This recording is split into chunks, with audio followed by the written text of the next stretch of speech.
Serikali ya Saudi Arabia imeionya Iran kuwa itakuwa na hasara kubwa zaidi endapo itaendelea kushambulia nchi za Kiarabu wakati mvutano wa kijeshi katika Mashariki ya Kati ukiendelea kuongezeka. Onyo hilo limetolewa saa chache baada ya Iran kumtangaza Mojtaba Khamenei kuwa kiongozi wake mpya baada ya kifo cha Ali Khamenei.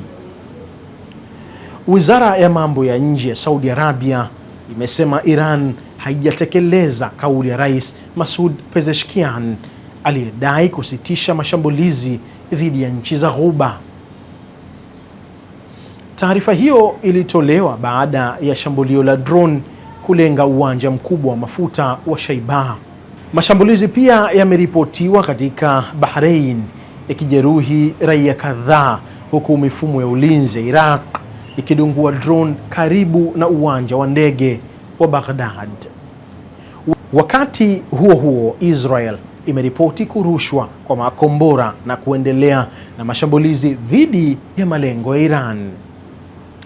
Rais wa Marekani Donald Trump amepinga uteuzi wa Mojtaba Khamenei akisema anahitaji kiongozi atakayechangia amani nchini Iran.